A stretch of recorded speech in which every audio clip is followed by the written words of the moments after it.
आज के इस आयोजन में आपका हार्दिक स्वागत है। और आज इस व्याख्यान माला में हमारे बीच उपस्थित हैं वरिष्ठ विद्वान डॉक्टर कृष्णचंद्र जी गोस्वामी। आज के व्याख्यान का जो विषय श्री हरिदास जी की रसकृति केलीमाल पर आधारित है, उसके विषय में मैं एक दो बातें भूमिका के रूप में निवेदित करूं और उसके बाद औपचारिक स्वागत और तत्पश्चात आदरणीय गोस्वामी जी का व्याख्यान।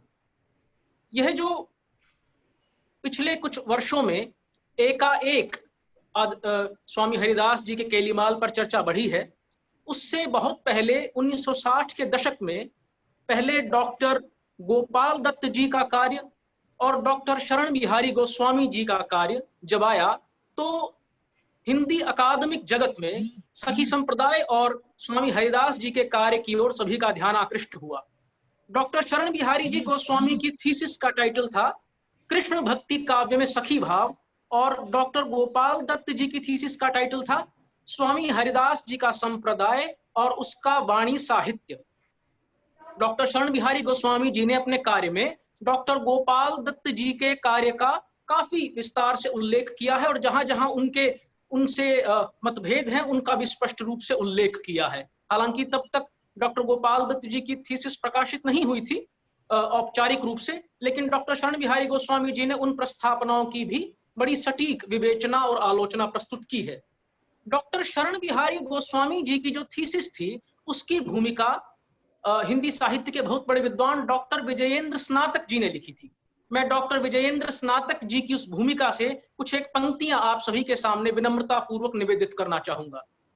विजयेंद्र स्नातक जी लिखते हैं, नित्य विहार या निकुंज लीला ने राधा और कृष्ण के अतिरिक्त दो नए विधायक तत्व प्रस्तुत किए जो पहले किसी भक्ति पद्धति में नहीं थे। ये दो तत्व हैं वृंदावन और सखी।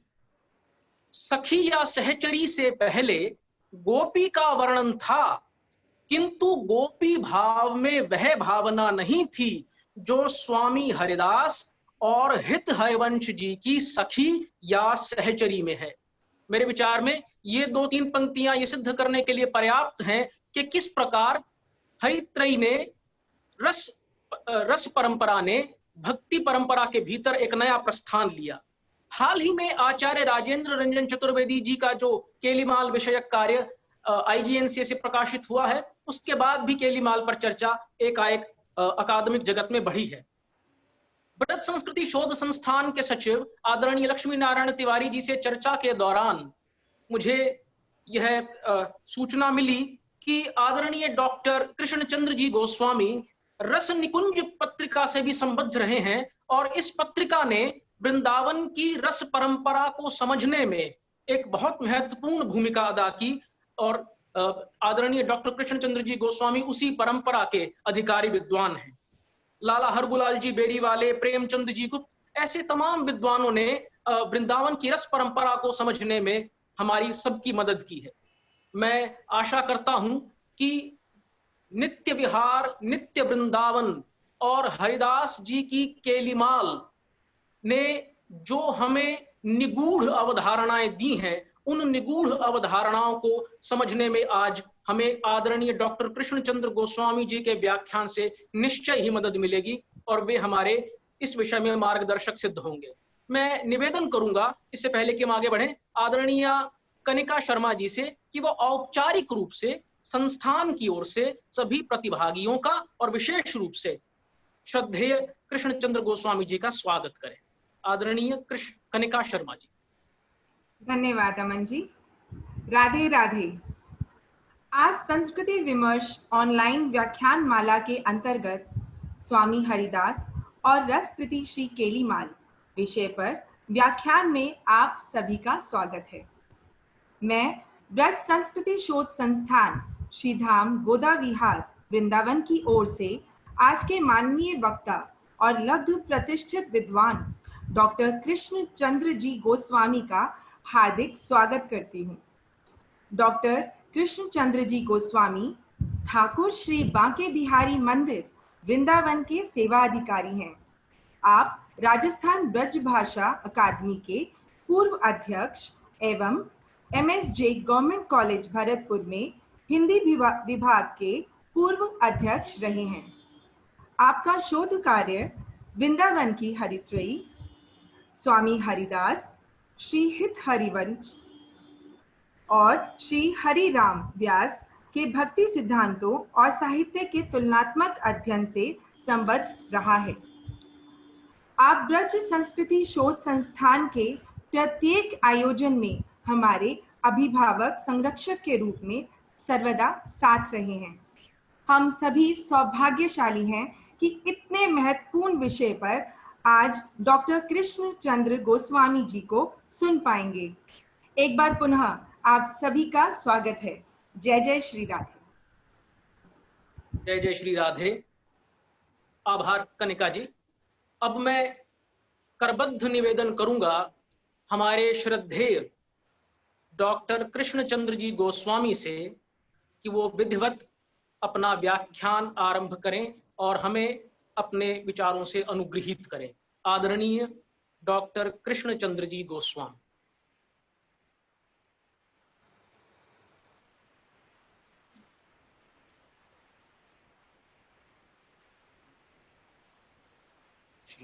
आज के इस व्याख्यान सत्र में सर्वप्रथम मैं सभी सहभागियों, विद्वानों और शोधार्थियों का हृदय से साधुवाद करता हूँ। अत्यंत आनंद का विषय है कि अनेक मनीषी अध्येताओं के साथ नई पीढ़ी भी स्वामी हरिदास जी की रसकृति केलीवाल के विषय वस्तु को, भावलोक को आत्मसात करने के लिए इस कार्यक्रम का अंग ही नहीं बनी है, उसमें बहुत गहरे उत्साह के साथ विभिन्न भूमिकाओं का निर्वाह कर रही। स्वामी हरिदास और उनकी रसकृति केलीवाल इस विषय पर केंद्रित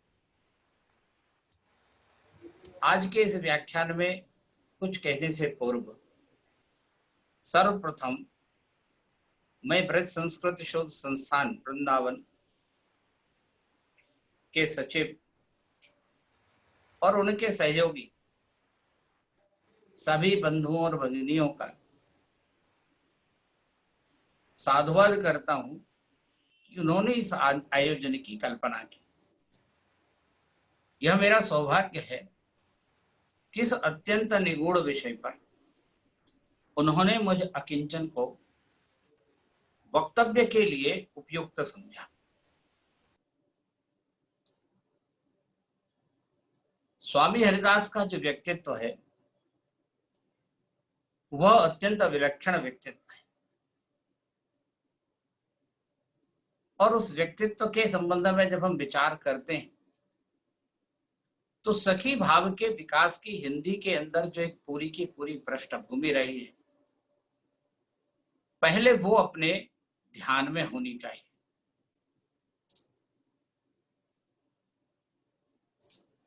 भक्ति काल में आचार्य हजारी प्रसाद द्विवेदी ने जब अपना काम किया भक्ति काल के ऊपर, तो उन्होंने कबीरदास शीर्षक से एक अत्यंत महत्वपूर्ण आलोचना ग्रंथ लिखा और कबीरदास के संबंध में, उनकी उपासना दृष्टि, उनकी भक्ति भावना के संबंध में चर्चा करते हुए उन्होंने एक बहुत महत्वपूर्ण वाक्य दिया कि कबीर की भक्ति साधना का केंद्रीय तत्व प्रेम लक्षणा भक्ति है। हम सब विद्यार्थी जीवन में, विद्यालय में विभिन्न विभिन्न कक्षाओं में पढ़ते हुए कबीर के सामाजिक सरोकार और सामाजिकता के ऊपर बड़े लंबे चौड़े व्याख्यान सुनते रहे हैं, याद भी करते रहे और प्रश्नों के उत्तर परीक्षा में भी देते रहे। परंतु जब हजारी प्रसाद द्विवेदी यह लिखते हैं कि उनका केंद्रीय तत्व प्रेम लक्षणा भक्ति है, तो प्रश्न उठता है कि उस काल की क्या स्थिति है। और जब हम पूरे भक्ति काल पर ही दृष्टि डालते हैं तो ध्यान में ये आता है कि केवल कबीरदास नहीं अपितु समूचा भक्ति काल अपने कहीं प्रकट रूप में और कहीं अव्यक्त रूप में, संकेत रूप में, अंततः इस प्रेम रक्षणा भक्ति की पालना में, आराधना में लगा हुआ है। कबीर ने कहा मैं राम की बहुरिया, तो ये राम की बहुरिया बिना प्रेम लक्षणा भक्ति के हो नहीं सकती। सामान्यतः हम कबीर को निर्गुण मानते, परंतु भक्ति एक भाव है और भाव की विशेषता होती है कि उसका केवल आलंबन नहीं होता, आलंबन के बिना आश्रय के लिए भक्ति नहीं की जा सकती। कबीर जिसकी बहुरिया है उसका कोई आश्रय तो होगा, और उपासना में पूरा का पूरा सूर सागर निर्गुण के विरुद्ध खड़ा दिखता है, हमको निर्गुण के खंडन में दिखता है, तो भक्ति के लिए तो वह साकार ही होता है। बिना भक्त के सामने प्रियतम के साकार हुए प्रेम लक्षणा भक्ति नहीं हो सकती। और इसलिए कबीर गाते हैं दुल्हन गावहु मंगल चार, हमारे घर आए राजा राम हो भरता। ये तो कबीर की स्थिति। कबीर के अलावा हम दूसरा एक बड़ा कवि है भक्ति काल का, उसे तुलसी के नाम से जानते हैं। तुलसी सामान्य रूप से दास्य भाव की भक्ति के लिए बड़े प्रसिद्ध, परंतु जब वो भक्ति के आदर्श की चर्चा करते तो उन्हें भी यही ध्यान आता है कि काम ही नार प्यार जिम, जैसे कामी को नारी प्रिय है ऐसे ही राम आप मुझे प्रिय।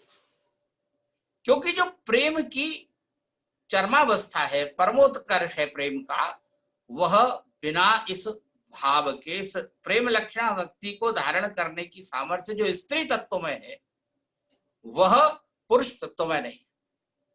इसलिए आगे चल करके सखी भावना के विकास का पूरा एक ढांचा खड़ा होता है। इस सब दृष्टि से जब हम देखें तो नारद भक्ति सूत्र जो भक्ति का आधार ग्रंथ कहा जाता है, उसमें भी भक्ति का जो आदर्श कहा गया, तो उन्होंने कहा भक्ति कैसी, प्रश्न हुआ तो सामने उत्तर आया यथा ब्रज गोपिका नाम। ब्रज गोपियों और कृष्ण का संबंध कैसा है, वह संबंध भी प्रेम है।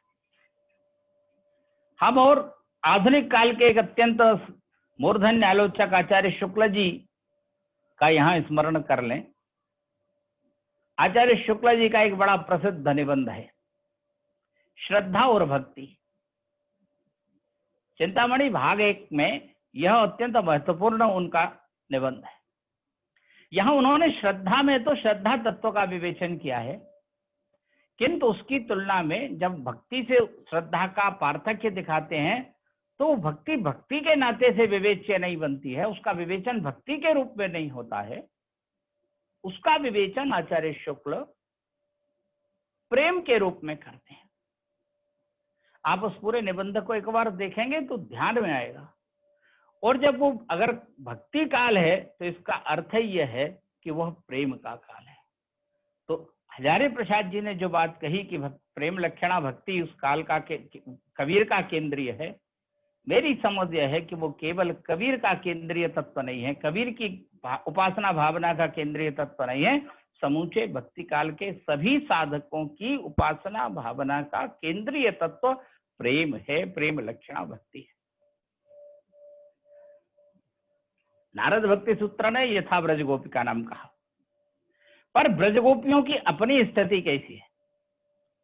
अगर हम श्रीमद् भागवत को देखें तो वहां उद्धव जब गोपियों से मिलकर के लौटते हैं, गोपियों से मिलकर के लौटते हैं तो उनके मन में बड़ा आश्चर्य होता है। क्वे मा स्त्रियो वनचरी व्यभिचार दुष्टा कृष्ण कचैदपि परमात्मा निरूढ़ भावो। कहाँ तो ये वन में रहने वाली अशिक्षित नारियां और कहाँ कृष्ण, उनके साथ इनका परमात्मा भाव, ये वहां लगता है। और अंत में जब कृष्ण कहते हैं कि उद्धव कुछ मांग लो, तो उद्धव यही कहते हैं कि मुझे कुछ नहीं चाहिए, पाद रेणुम अक्षरसाम, उन गोपियों की चरण चाहिए। और आगे कहते हैं यासाम हरि कथोद्गीतम पुनाति भवनत्रय, जिन चरणों के बीच से निकल, जिन गोपियों के कंठ से निकलकर हरि भक्ति जो है वो तीनों लोगों को पवित्र करने वाली है, उनके चरित्र तीनों लोग को पवित्र कर रहे हैं, बस मुझे उनके चरण की धूल चाहिए।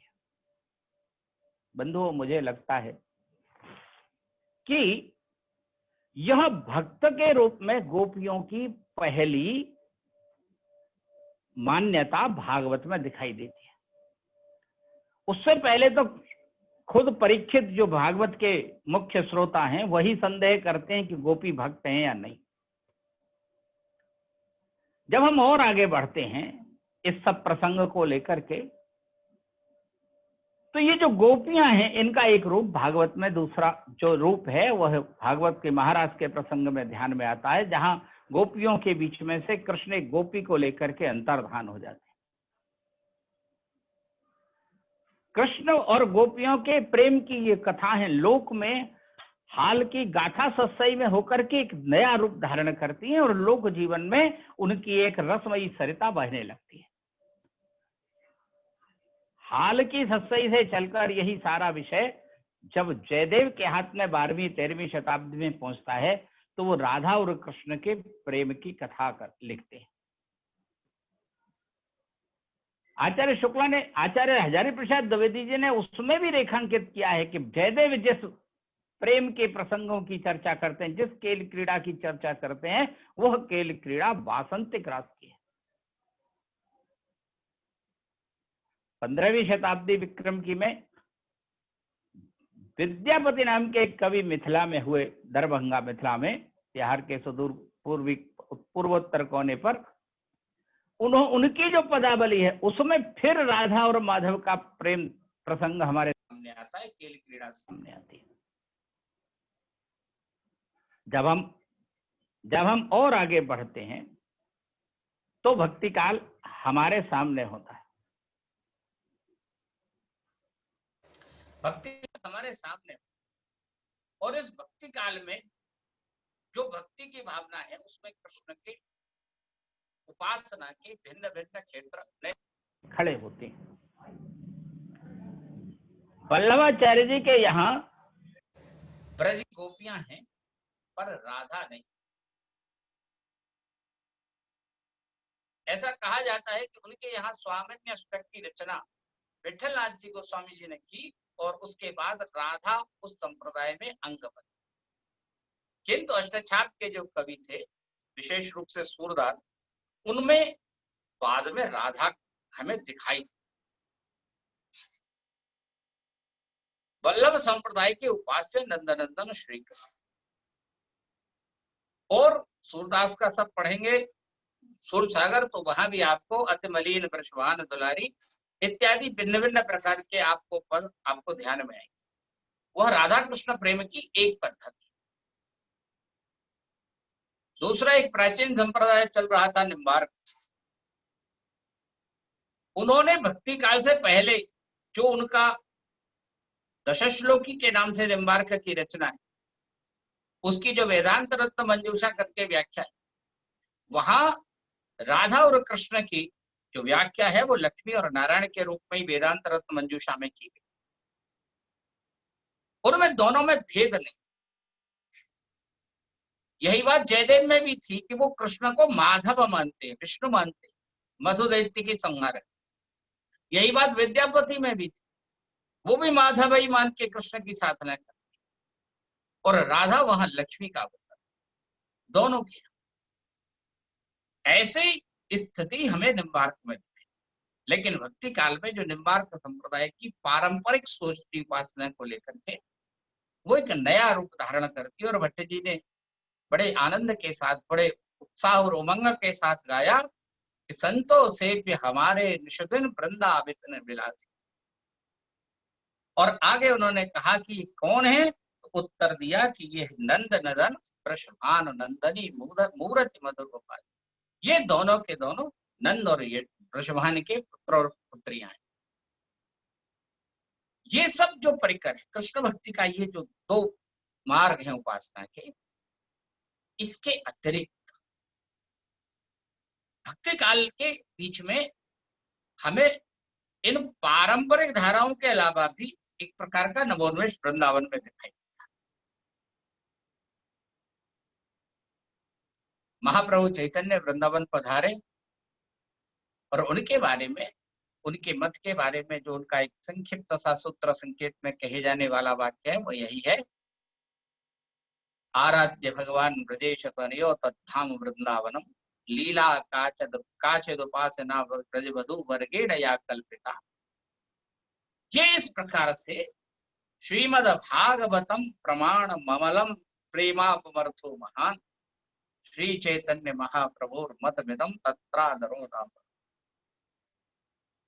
ये चैतन्य की दृष्टि, चैतन्य की दृष्टि का संबंध बंगाल से है और बंगाल से प्रातः स्मरणीय श्री रूप गोस्वामी और जीव गोस्वामी और श्री सनातन गोस्वामी और उनकी आज्ञा से वृंदावन आए। श्रीमद् भागवत की टीकाएं उन महापुरुषों ने की। उनका महत्वपूर्ण योगदान यह है कि उन्होंने श्रीमद् भागवत के रास पंचाध्यायी वाले श्लोक अनया आराधितो नूनम भगवान हरीश्वर, उसकी व्याख्या करके उसमें से राधा की शास्त्रीयता का प्रतिपादन। राधा, मैंने कहा कि गाथा सप्तमी में थी, राधा जयदेव के यहाँ थी, राधा विद्यापति के यहाँ भी थी, लेकिन उसका शास्त्रीय आधार क्या है वह अभी तक स्पष्ट नहीं था। इस काम को स्पष्ट करने का काम इन गोस्वामी बंधुओं के द्वारा संपन्न हुआ। परंतु बंगाल की जो पृष्ठभूमि थी और उपासना का जो उनका विकास था, उसमें उन्होंने वियोग को और परकीयत्व को, इन दो बातों को अपनी उपासना का परमोत्कर्ष होता, और इसलिए वहां जो राधा की साधना है वह परकीय भाव। गोस्वामी हितहरवंश जी का वृंदावन में बैठकर राधा संबंधी जो विचार है वह, उनके बारे में तो कहा ही गया कि राधा चरण प्रधान हृदयति सुहृद उपासक, वह राधा चरण प्रधान उपासना के लिए प्रसिद्ध है, भक्तमाल जी ने लिखा। और उनकी जो पद्धति है, आचार्य ललिताचरण गोस्वामी जी ने लिखा है कि हितजी की पद्धति स्वकीयत्व की है। वृंदावन में श्री राधा वल्लभ लाल विराजमान है, आज भी उनके विवाहोत्सव खूब होते हैं, वो विवाहोत्सव होते हैं, यह उसकी वह स्वकीयत्व जो हितजी महाराज ने परकीयत्व के स्थान पर स्वकीयत्व राधा का प्रतिपादित किया, वह सामने है।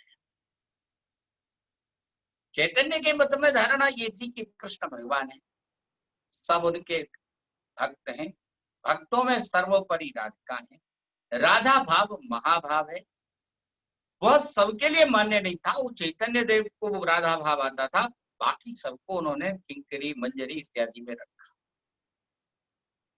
लेकिन हितजी महाराज ने राधा सुधानिधि में लिखा कैंकर्यमेव जन्मने जन्मनश्यात्, उन्होंने भी किंकर्य की, राधा कृष्ण की सेवा की भावना। लेकिन यहाँ वो जो राधा का प्राधान्य हुआ, उसके कारण यह हुआ कि राधा सर्वोपरि हो गए, सब उनके साधक हो गए, सब उनके सेवा करने वाले हो गए, और उसमें कृष्ण सर्वोपरि, एक तरह का रूप बदल गया। और इसीलिए जब हम सेवा कुंज में दर्शन करते हैं तो वहां चरण चापत मोहन लाल, वह चरण चाप रहे। व्यास जी महाराज का बड़ा प्रसिद्ध पद है, जी महाराज के शिष्य। इस तरह से ये उपासना बढ़ते बढ़ते बढ़ते बढ़ते और स्वामी हरिदास तक। स्वामी हरिदास जी ने स्वकीयत्व और परकीयत्व दोनों को छोड़, इसकी जगह उन्होंने एक तीसरा रास्ता निकाला, और वह था, स्वामी जी ने एक जगह एक पद में कहा, प्यारी जू हम तुम एक कुंज के सखा, यह समत्व पर लाना, यह समत्व पर लाना, ये स्वामी जी की दृष्टि की सबसे बड़ी, और इस आधार पर जो सखी भाव का साधन, वह स्वामी जी के केलिमाल का प्रतिपाद्य बनता है। अब हम एक बात यहीं पर और, पहली बात है आराध्य के स्वरूप को लेकर। आराध्य के स्वरूप के संबंध में मैं पुनः आदरणीय ललिता चरण जी की एक बात को दोहराना चाहता हूं।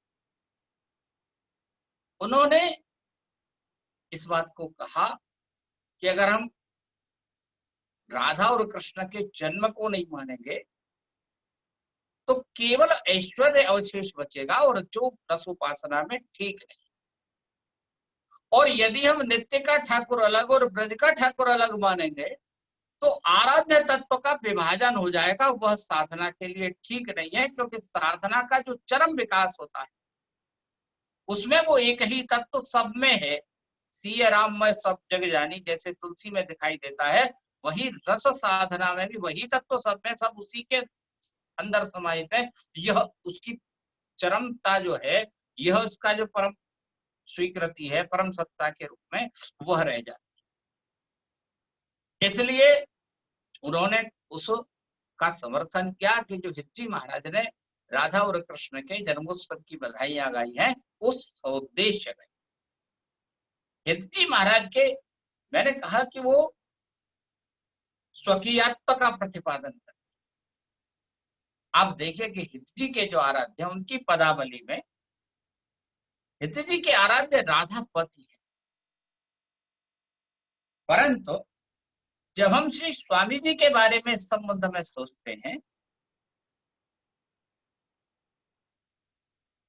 तो ध्यान में यह बात आती है कि स्वामी जी के आराध्य राधा पति नहीं, पति में जो स्वामित्व है, अधिकारवाद है, जो समझ बनी हुई है लोग की, वह यहाँ नहीं। वह स्वकीयत्व में तो ठीक, परंतु जब स्वामी जी ने श्री बिहारी जी महाराज को संबोधन किए अपने यहाँ, तो वो राधा वर है। ध्यान रखेंगे कि वर होना, वर का अर्थ होता है चुनना। वर का अर्थ खाली पति नहीं, पति वर्ण किया जाता है इसलिए वो वर भी होता है। लेकिन अगर वो पति नहीं है और फिर भी हमने किसी को वर्ण कर लिया है तो वर तो है, प्रेम का अधिष्ठान तो है, प्रेम का आलम्बन तो है। तो इसलिए स्वामी जी के यहाँ वो राधा वर हैं, वो राधा रसिक हैं, वो राधा मोहन हैं, राधा पति नहीं। क्योंकि दोनों की जो सत्ता है, अब वो सत्ता स्वकीय और परकीय के बीच में से हट गई। उसकी भूमिका स्वकीय और परकीय दोनों की भूमिका एक तरफ है, सखा की भूमिका में रखा। इसलिए भगवत रसिक ने कहा कि को सुखिया कोई परकिया, कलप किए मतवार, जोरी भगवत रसिक की नित्य अनंत अनाथ। श्री जो स्वामी जी महाराज की जोड़ी, इस जोड़ी की विशेषता, मेरा जो विषय है उस विषय का शीर्षक था स्वामी हरिदास और उनकी रसकृति के। स्वामी हरिदास जी के संबंध में ऐतिह्य व्रत की, ऐतिहासिक व्रत की चर्चा करने से केलिमाल पर हम जो चर्चा करना इस समय चाह रहे हैं उसका कुछ न कुछ समय का, फिर भी क्योंकि वो विषय के शीर्षक में जुड़ा हुआ है तो उसके बारे में संक्षेप से दो बातों का संकेत करना चाहते। पहली बात ये कहनी है कि रूप सखी नाम के एक संत और वो रसिकदास जी महाराज के शिष्य, उन्होंने लिखा है आस धीर के अद्भुत प्रगटे, ऐसा शब्द उन्होंने प्रयोग किया है। और उससे ये अनुमान होता है, उससे ही प्रतीत नहीं सिद्ध होता है कि जो धारा बाद में चली कि स्वामी जी का जन्म कहाँ हुआ, राजपुर में हुआ या ये हुआ वो हुआ, उस सब से अलग वो उनसे और 40-50 साल पूर्व के हैं। और उन्होंने जब ये कहा तो उसमें से बात समझ में आती है कि ये सारी कल्पनाएं बात, और इसीलिए हमारे यहाँ कहते हैं कि श्रीमद् गर्ग कुलोद्भूतम आशुधीर सुतम प्रियम ललितम ललितारूपम श्री हरिदासम नमामि। गर्ग कुल में उद्भूत हुए आशुधीर के प्रिय सुत, ललिता सखी के ललित अवतार हम स्वामी हरिदास जी को प्रणाम करते हैं। इस विषय में बहुत अधिक विस्तार से कभी अलग ऐतिहासिक संदर्भ में और जो सामग्री उपलब्ध है उसके आधार पर फिर कभी चर्चा करेंगे। अभी हम एक बार केलीमाल की ओर लौटते हैं। केलीमाल पर जब हम विचार करते हैं तो स्वामी हरिदास जी का जो रचना संसार है वो बहुत व्यापक, बहुत बड़ा, गिनती में बहुत बड़ा, मात्रा में बहुत विपुल नहीं।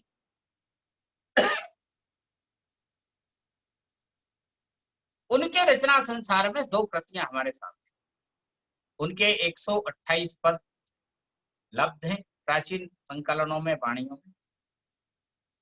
पहला पद संग्रह जो उनका है वो अष्टादश सिद्धांत के पद के नाम से आज प्रचलित और प्रकाशित। दूसरा उनका जो पदों का 110 पदों का जो दूसरा संग्रह है वह संग्रह केलीमाल के पद के नाम से। परंतु हम यदि पांडुलिपियों को देखें, प्राचीन पांडुलिपियों को, अलवेली शरण जी ने केलीमाल का पाठ संपादन किया और उन्होंने जो 1804-6 और उसके बाद 1818 की जो प्रतियां हैं, पुरानी प्राचीनतम प्रतियां, उनमें अष्टादश सिद्धांत के पदों का नाम अष्टादश सिद्धांत के पद नहीं है और केलीमाल का नाम केलीमाल है। प्रश्न की फिर क्या है? अष्टादश सिद्धांत के पदों को सामान्य रूप से पांडुलिपिकारों ने, जैसा कि उस समय समाज में, संतों में और सब स्वामी जी बिहारी जी के जनों में जैसी मान्यता रही होगी, उनका नाम है जीव शिक्षा के पद या साधारण पद। ये दो शीर्षक से वो प्राप्त। किंतु जो स्वामी जी की रसमयी रचनाएं हैं, 110 जो पद, उन पदों को परम उज्जवल रस के पद, श्रृंगार के पद, श्रृंगार रस के पद, इन नामों से संकलित किया। प्रश्न यहाँ यह उठना बहुत स्वाभाविक है कि फिर इसका नाम केलीमाल कब पड़ गया, कैसे पड़ा, क्यों पड़ गया?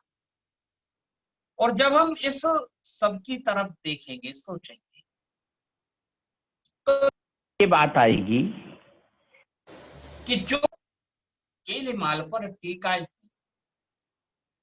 केलीमाल पर 3 प्राचीन टीकाएं, उनमें से एक टीका राधा शरण देव जी की है, वस्तु दर्शनी टीका के नाम से। यह टीका 1868 में 68 से पूर्व बन गई थी, वो 68 तक विद्यमान थे। 68 से पहले, 68 से 78 के बीच में किसी समय लिखी थी। इस टीका का उल्लेख इस बात के लिए महत्वपूर्ण है कि इसमें स्वामी जी के इन 110 रस के पदों को केलीमाल के नाम से अभिहित किया गया है। इन्हें केलीमाल शीर्षक से ही दिया कि ये केलीमाल। इसका अर्थ क्या हुआ? इसका अर्थ यह हुआ कि 1868 से लेकर 78 के बीच में, इन 10 वर्षों में ये जो नामकरण दिखाई देता है, ये इस बात का प्रमाण है कि इस समय तक केलीमाल का नाम केलीमाल पड़ चुका है। परंतु केलीमाल की जो सबसे प्राचीन टीका पीताम्बर देव जी की मानी जाती है, मिलती है, उसमें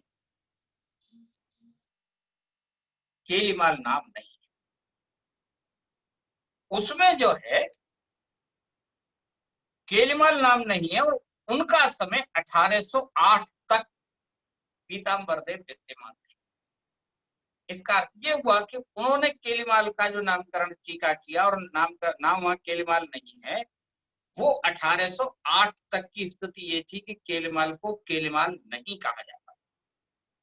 1808 और 1878 ये जो 70 वर्ष का कालखंड, इसमें कहीं बीच में इस स्वामी हरिदास जी के 110 पदों के संग्रह को केलीमाल कह करके पुकारा गया। वस्तुतः जब हमने इस बारे में खोजबीन की, देखा, तो हमारे ध्यान में एक बात ध्यान है। राधा वल्लभ संप्रदाय के कवि वृंदावन दास जी, एक तो वो प्रसिद्ध कवि हैं वृंदावन दास जी के चाचा वृंदावन दास जी, जिन्हें हम के नाम से हम जानते, और दूसरे महत्वपूर्ण, दूसरे उन्हीं के समकालीन एक अन्य कवि हैं जिनका नाम है वृंदावन दास, और वो पटना के निवासी। इस संबंध में मेरा राधा वल्लभीय साहित्य के अध्येता डॉक्टर जयेश खंडेलवाल जी से विचार विमर्श हुआ और उसमें ये सारी चीजें ध्यान में आई। तो वो जो पटना वाले वृंदावन दास जी थे, उन्होंने, उनका एक छंद मिलता है, और वो छंद क्या है वो मैं आपके सामने पढ़ के सुनाता हूं। नव नव क्रीड़ा रतन मृदुल हित डोर सुहाई, रसिक सुघर हरिदास केली, शब्द पर ध्यान देंगे, केली कल माल बनाई, श्री बिहारी बिहारन हुलस बिलस बतरस रंग पीरे, लट पटात अंग अंग संग गावत सुर लीले, कुंज पुंज रस माधुरी, गूढ़ रसिक को कह सके, श्री स्वामी की कृपा बिनु प्रथा बाबरो सुपति। कहते हैं कि नवनव क्रीड़ाओं के रत्नों को प्रेम, हित शब्द है प्रेम का, प्रेम की डोर में पिरो करके, और हरिदास जी ने केल कल माल बनाई, प्रिया प्रियतम के केल की एक सुंदर माला प्रेम के धागे में पिरो करके तैयार, और उसे वही समझ सकता है जिस पर स्वामी जी की कृपा हो, और नहीं तो दुनिया में बकने वाले तो बहुत हैं, तात्पर्य को ग्रहण करने वालों की कोई स्थिति नहीं बनती। अब यहाँ जो ये केल कल माल शब्द आया है, इनकी रचना में इनका समय क्या है? ये हित वृंदावन दास जी जो है पटना वाले, इनका समय क्या है? इनका समय है 1820 के आसपास। 1820 में के आसपास उन्होंने इस छप्पे की रचना।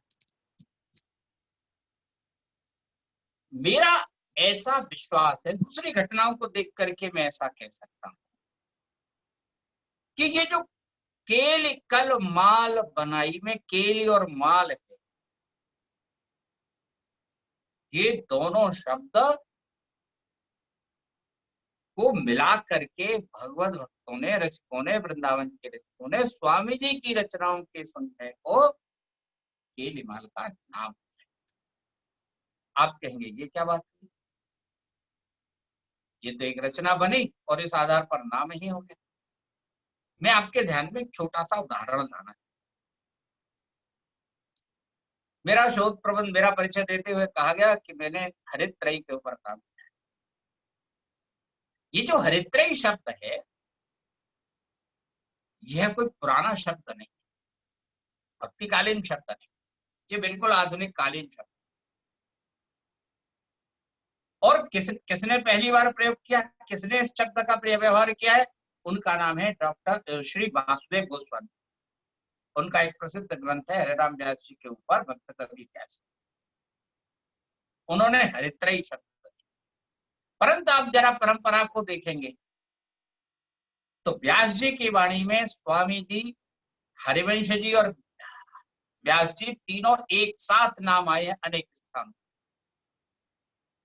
भक्तमाल में नाभादास ने तीनों का परिचय एक क्रम में दिया है। बाद में नव भक्तमाल जब भारतेंदु जी ने लिखी तो उसमें भी हरिदास वृंदावन जान्यो इन्हीं हरिदास व्यास हर वंश में। अभी हरित्रय नहीं बना है, नाम तीनों खुले खुले डोल रहे हैं पर आ इकट्ठे रहे। और यही सब चलते चलते जब वासुदेव जी काम कर रहे थे तो उनके अंतःकरण में यह शब्द खोदा और उन्होंने इस त्रयी को उठा करके हरित्रयी कह दिया। हरिवंश का हरि ले लिया, हरिदास का हरि ले लिया, हरिराम व्यास का हरि ले लिया, ये तीन हरि मिलके हरित्रयी बने। परंपरा इस बात का इससे ही प्रमाण देती है कि नाम वस्तु पहले भाव में निर्मित होती है और फिर उसका प्रभाव जीवन में दिखाई देता है। मुझे लगता है कि केलिमाल के साथ भी यही हुआ है। और यह जो केलिकल माल बनाई, इस केलिकल माल में से ही ये केलिमाल उठ करके आया। नामकरण इतना सटीक, इतना प्रभावोत्पादक, इतना व्यंजनापूर्ण, इतना गुणार्थवादक। केलिमाल की जितनी छटाएं हैं आज की तारीख, स्वामी जी की वाणी के जितने गुण हैं वो इस केलिमाल शब्द में से व्यक्त हो सकते हैं। यह किसी ने पहले सोचा के नहीं सोचा, लेकिन जब हम आज केलिमाल पर विचार करते हैं तो उसके नाम में ये सारा कुछ अनुभव में आता है, दिखाई देता है कि केलिमाल के नाम में, केलिमाल में जितने गुण सबकी व्यंजना का आधार होता है। आप कहेंगे कैसे? देखिए, केलिमाल में दो शब्द, एक शब्द है केल, और स्वामी जी महाराज ने इस केल को तीन रूपों में, पहला है खेल, दूसरा है विलास और तीसरा है केल। खेल, केल और विलास, इन तीन रूपों में स्वामी जी की वाणी से केल का हमें प्रमाण मिलता है। स्वामी जी कहते हैं रुचि के प्रकाश परस्पर केलन लागे। केल का जो कोशगत अर्थ है उसका अर्थ क्रीड़ा है, खेलना है, उसका एक अर्थ विलास भी, उसी का एक अर्थ केली भी है, काम क्रीड़ा। तीनों अर्थ स्वामी जी में मिलते हैं। बेलसत निश्चल धूपर, विलास शब्द, हिलमिल केल अटल रति भई धूपर, यहाँ केल शब्द प्राप्त। और माला, माला की तो बहुत ही विचित्र स्थिति लगती।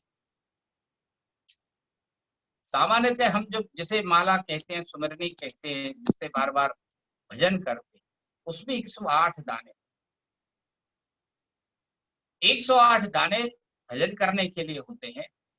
और उसका भी एक प्रतीक, वह संपूर्ण ब्रह्मांड के जो मान है उसका, उसके द्योतक होते हैं।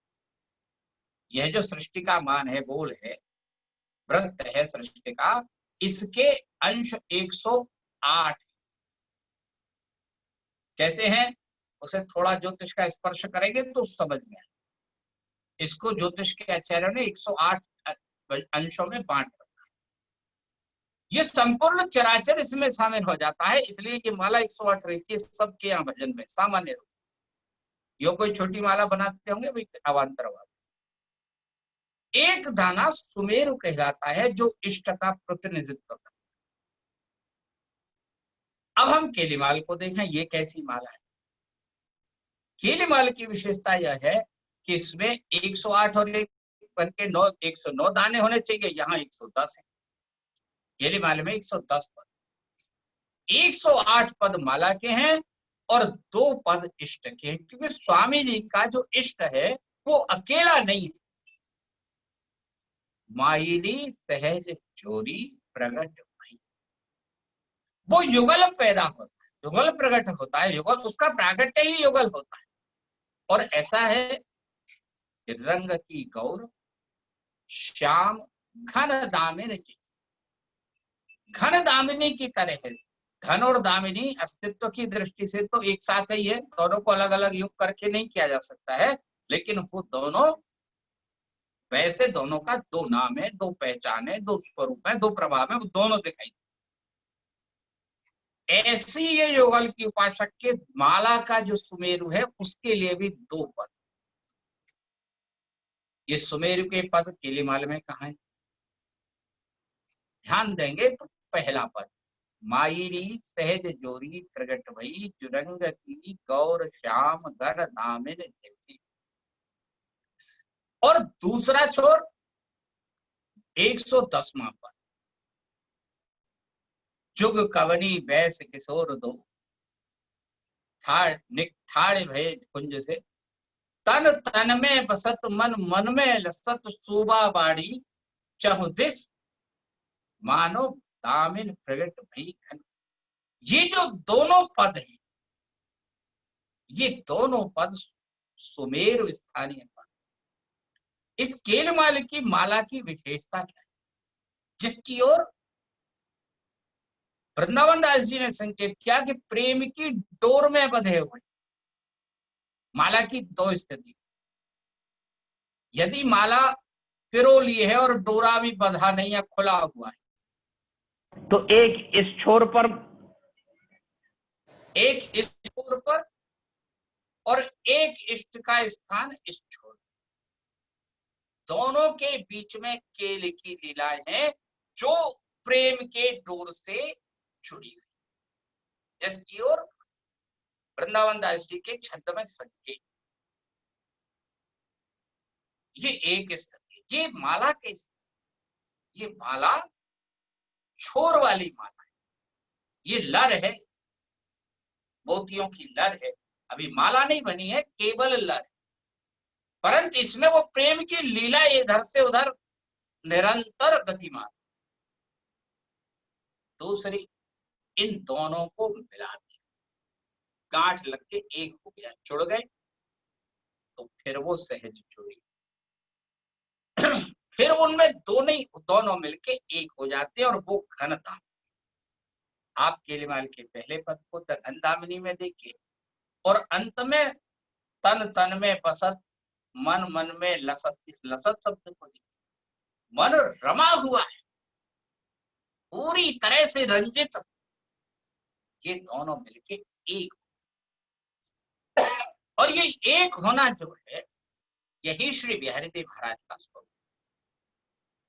एक बात यहां मैं आपकी जानकारी के लिए कहना चाहता हूं, राधा की उपासना के जो बहुत सारे स्वरूप हमारे सामने देखते हैं, हमारा मंदिर में जाते हैं, राधा जी दिखाई देते,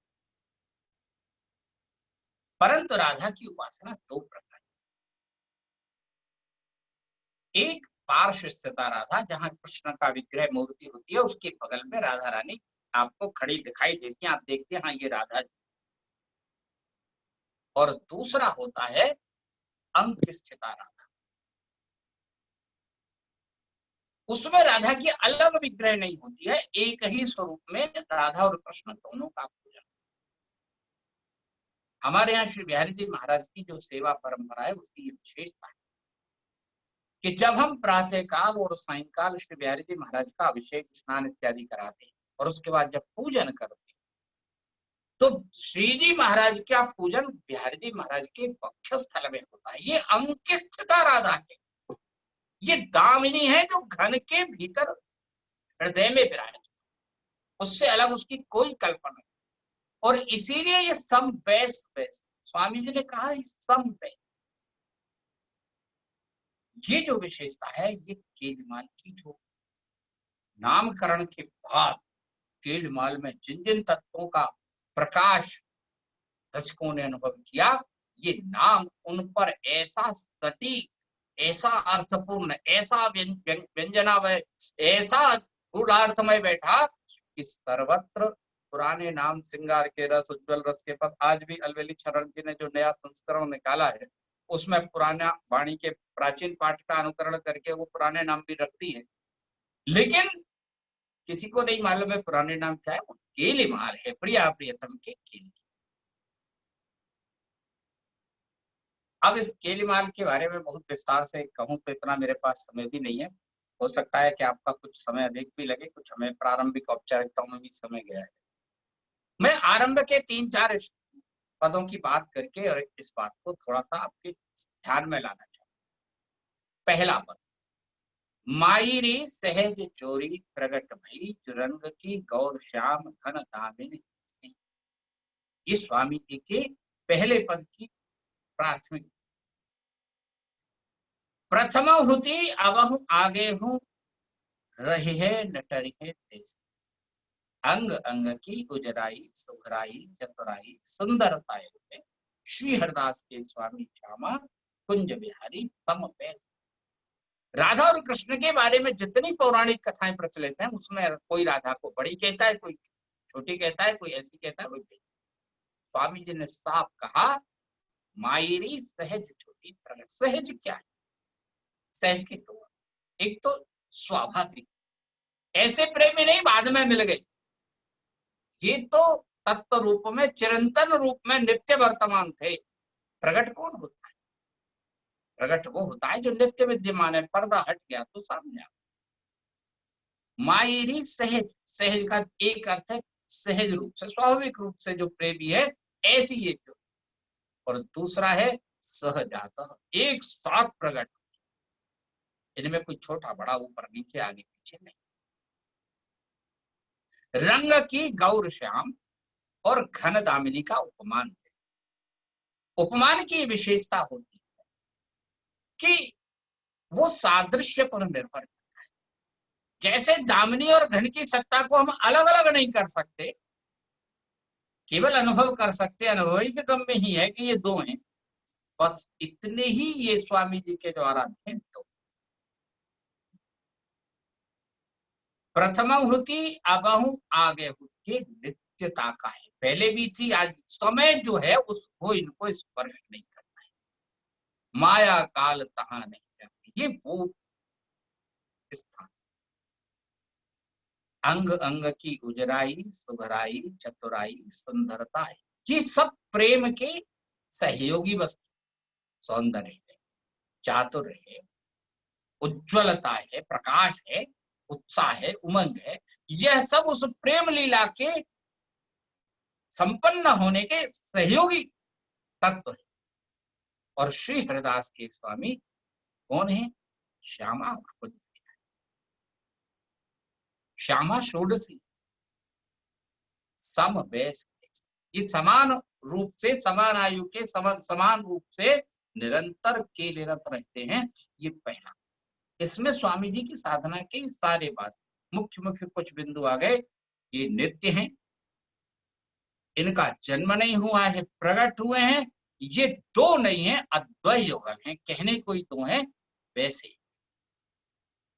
दूसरा, रुचि के प्रकाश परस्पर खेल, रुचि के प्रकाश खेलती, इनकी क्रीड़ा का जो नियामक तत्व है या क्रिया, इनकी रस क्रीड़ा को चलाएगा कौन? उसके लिए कोई सूची नहीं बनी हुई है कि बिहार जी इतने बजे उठेंगे। आजकल तो हम बिहार जी के दर्शन का भी एक टाइम टेबल जानते हैं, और वो इसलिए बना के दर्शनार्थियों का एक समस्या है। स्वामी जी का कहना यह है कि रुचि के उनकी जब जो रुचि है वैसा वो खेलते हैं। रुचि के प्रकाश परस्पर केलन, कैसे खेले? उसमें से राग रागनी, राग का अर्थ प्रेम भी होता है और राग का संगीत का राग भी, अलौकिक उपज, साधारण नहीं असाधारण, लोक की नहीं परालोकी। लोक में जो प्रेम है वो, ध्रुवदास जी ने भी उसकी चर्चा की है। भाई जब लौकिक होता है तो वो काम हो जाता है, और जब आराध्य से श्री कृष्ण राधा के बीच में घटित होता है तो वो अलौकिक होता है। अलौकिक राग रागनी अलौकिक। आगे कहते हैं,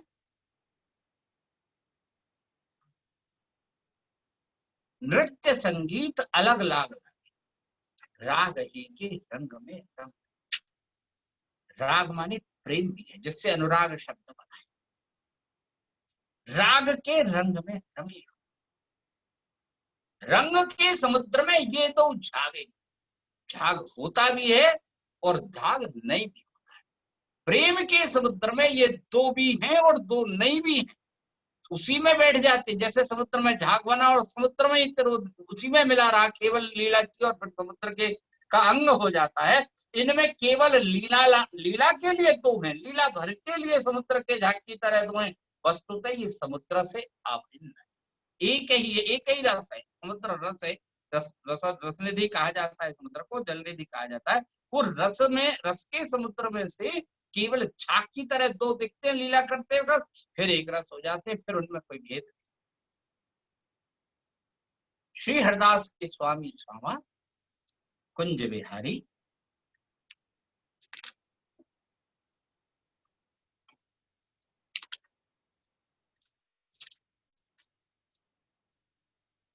वे रंग रहे हो रस ही में, और इस तरह जो रंग है, अंदर की जो उमंग है, वह उनके ऊपर, उनके प्रेम के ऊपर छाई।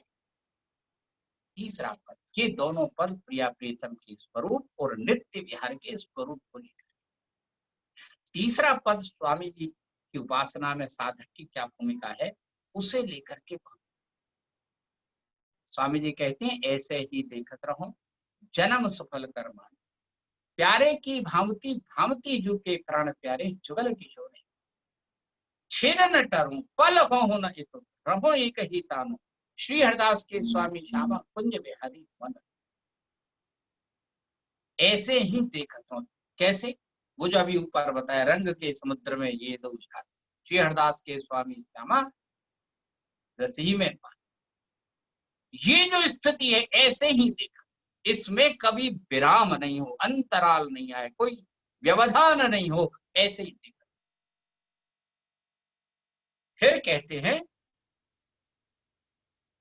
प्यारे की भांति और भांति जी के प्यारे, प्यारे की के लिए प्रिया जी और प्रिया जी के लिए जुगल किशोर, इन दोनों को, ये दोनों एक दूसरे के लिए और दोनों मिलके जुगल किशोर हैं, बस यही मूल है।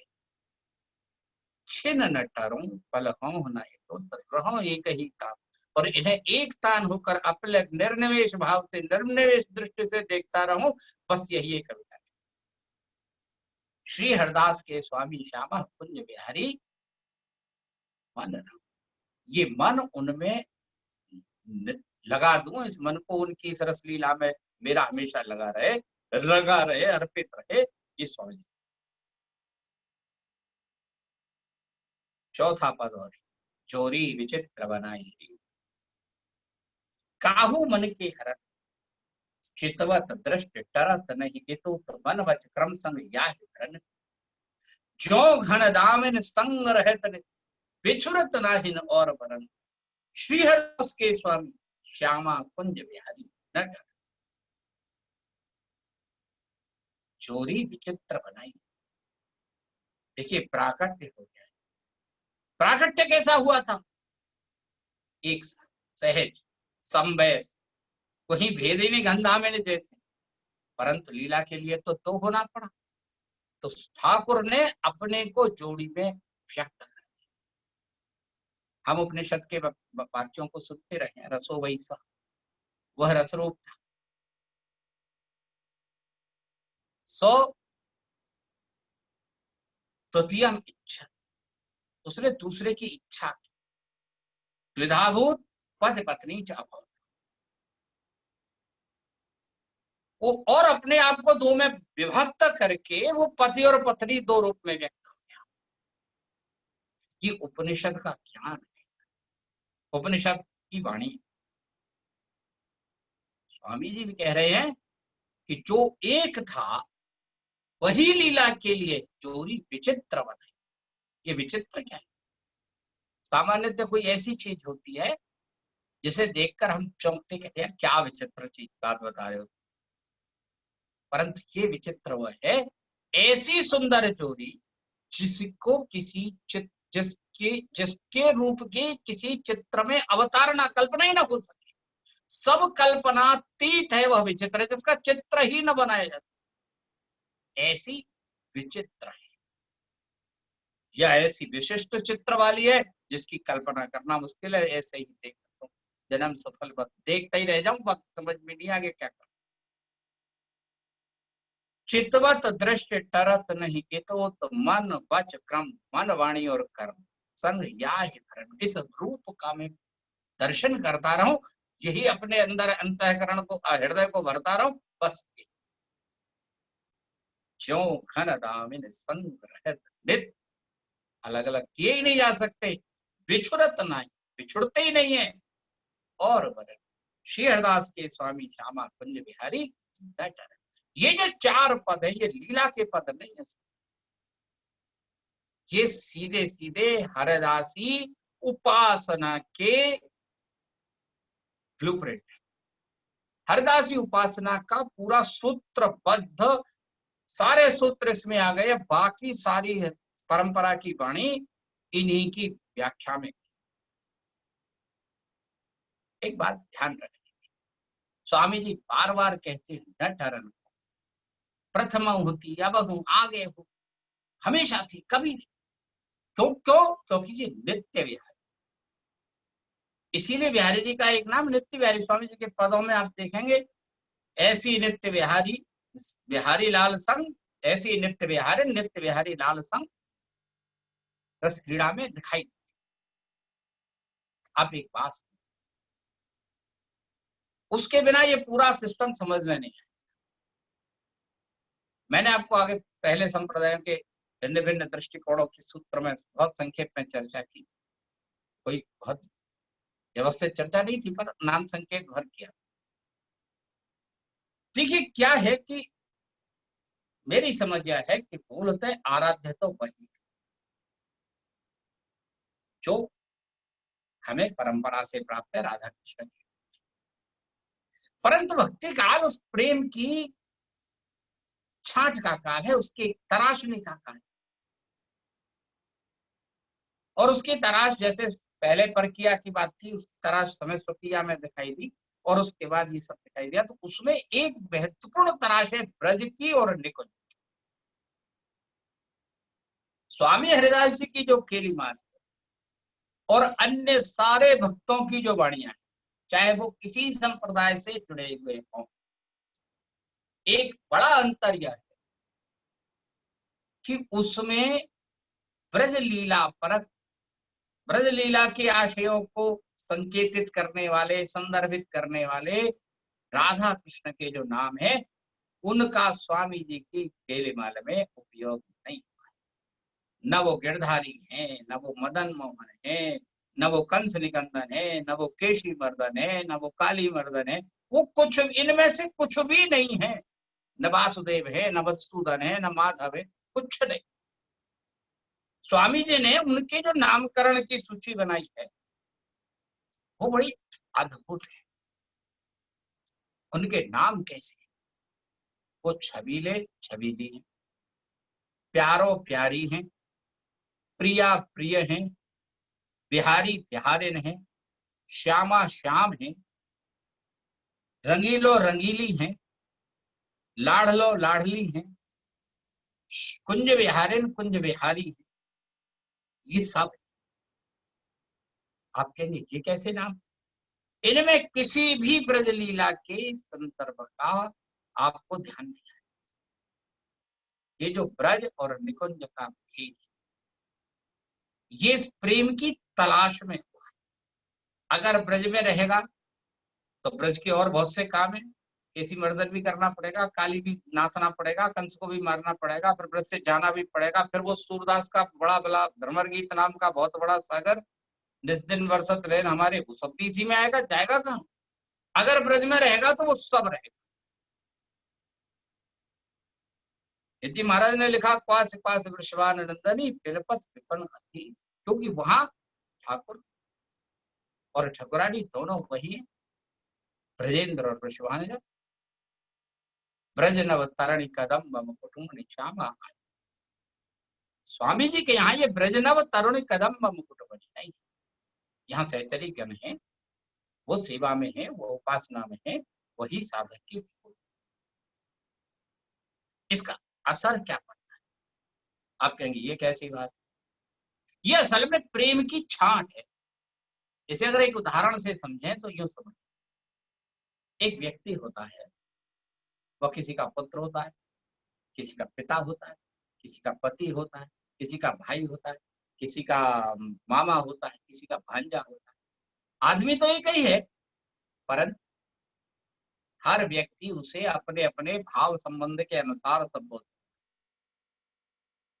स्वामी जी ने क्या किया है कि ये जो जोड़ी है प्रिया प्रियतम की, इसमें जितने संबंध हैं उनमें से केवल प्रेम के संबंध को छांट लिया है।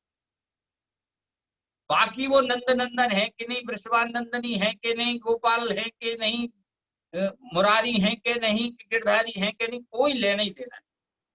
उन्होंने केवल अपने को एक जगह कंसंट्रेट करके प्रेम के परम तत्व का निर्धारण। और यही कारण कि परंपरा में भक्ति काल जो है वो प्रेम की छान, मैंने कहा उसे निरंतर निथारने का, निरंतर परिष्कृत करने का कालखंड भी। और स्वामी हरिदास जी की जो पद्धति है, जो दृष्टि, वह इन सारी चीजों को छांट छांट के अलग अलग करके अंत में ये सार ला के देती है कि हम तुम दो एक कुंज के सखा, रूठे क्यों मनी। यहाँ रूठना और मनाना लीला भर के लिए। ठाकुर कहते हैं कि हम तो एक ही कुंज के सखा हैं। ठाकुर कहते हैं प्यारी जू जब जब देखो तेरो मुख, नयो नयो लागत ऐसो भ्रम हो जैसे कबहू देखी न। ठाकुर आते और बड़ी अपनी तान मारते, बेनी गूथ कहा तू ही जाने, मेरी सी तेरी सी। बिच बिच फूल से पीतराते, को कर सके एरी। बैठे रसिक सवारन बारन, कोमल कर का कही। श्री हरिदास के स्वामी श्यामा कुंज बिहारी, दे काजर बनाई न गई। ये जो बेनी गूथन का पद है, ये स्वामी हरिदास जी का, कहीं बेनी गूथन लीला होगी पद यही है उसका। बेनी गूथ कहा, कोई कृष्ण अपनी प्रशंसा कर रहे, मेरी जैसी चुटिया कौन गूंथ सकता है, बैठो तो सही। चुटिया हाथ नहीं, चुटिया हृदय, श्रृंगार हाथ नहीं कर। प्रेम में वो शक्ति है जो इन बालों को घटाओं में परिवर्तित कर, इस मुख को कमल में परिवर्तित कर देता है, इन आंखों को मछली जैसी बना देता है, कमल जैसी बना देता है, खंजन जैसी बना देता है, होठों को कमल के पत्र जैसी बना देता है, नासिका को सुबह सारी। कुछ नहीं अंतर पड़ रहा है, यहाँ तो ये जैसी है वैसी रहनी है, सब जगह वैसी रही। केवल वो जो प्रेम है वो भावलोक का निर्माण करता है। इसी भावलोक की जो सर्वोच्च प्राप्ति है, सर्वोच्च उपलब्धि है, उसका नाम है श्री के।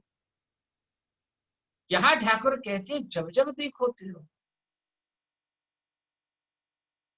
नयो नयो लाग। याद कीजिए वह उक्ति, क्षणे क्षणे नवताम उपैति तदैव रूपेण रमणीयता। रूप के आमंत्रण का मूल आधार क्या है?